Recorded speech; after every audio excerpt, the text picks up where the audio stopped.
बिस्मिल्लाहिर्रहमानिर्रहीम अस्सलाम वालेकुम नाज़रीन अज साडे नाल मौजूद हैं एक न्यू फनकारा जिहड़े टिकटॉकर बहुत बड़ा इन्हां दा नाम है सानिया चौधरी। अज उन्हें नाल गाल मुहाड़ करेंगे उन्हां दी जिंदगी दे बारे पुछूं कि सानिया चौधरी बहुत शुक्रिया तुहाडा तुसां तशरीफ कन्नै साडे कोल। ये दस्सो कि ये जो टिकटॉकर तुहाडे काफ़ी डिठे हुए हैं यूट्यूब के उत्ते भी ते बाकी भी सोशल मीडिया के उत्ते ये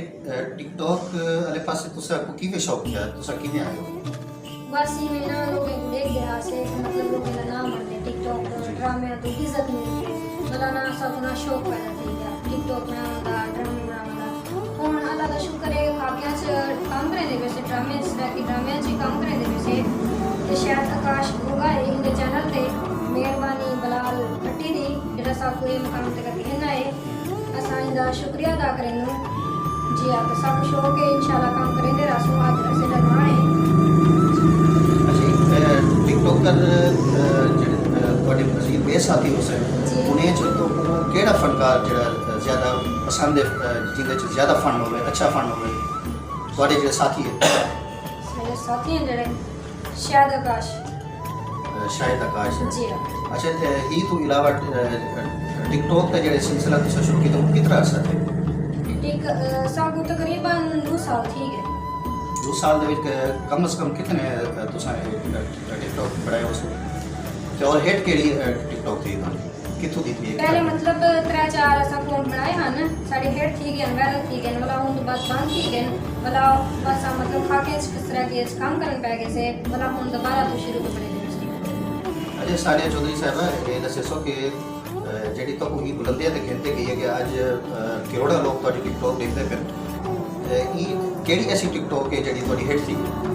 निशान रोटी का गाना है मेरा दुनिया ते कई सजण ते नहीं मजबूर जे इंसान इने ते मतलब टिकटॉक से वायरल थी भी तुम टिकटॉक बढ़ाने च तोरे नाल केड़े साथी हैं किने दा तावन है और ही तो अलावा जितने भी टिकटॉक बने उन्हें दे विच केड़े ऐसे साथी हैं उन्हें दे जरा नाम दसो सो सारे नाम मेरे नाल टिकटॉक बनाने वास्ते ते मेरा घर वाला राना जवेद नाल ते बाकी कई मतलब मेरे नाल कहीं साथ कई कह देता ससुराल वाले भी और बेटे वाले हर मना करे दे मतलब तुम ये काम ना करो पर लेकिन ये मेरा शौक है इंशाल्लाह सा करे दे पैसे करे दे रास अच्छा जेडे बाकी टिकटॉकर हैं खवातीन हैं उन्हें को भी बेशुमार मसाइल हो से घरेलू मसाइल हो से बालूरी हो से उन्हें वास्ते तुम क्या आखना चाहो? अच्छा सारे लड़कियों को मैं वास्ते पैगाम एक मतलब जो शौक है ना काम करने का टिकटॉक का जहाँ इस तरह की ड्रामे गाने शूट है हर कोई उन्हें मना करे से पर लेकिन तुसा काम करो हर बंदा ढेर सारे शैतान आ रहे हैं मेरा आखिर का मकसद एक मतलब इज्जत मिलती है एक काम ते बंदा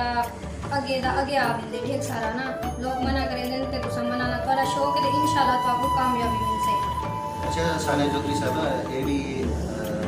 साढ़े हो तुसा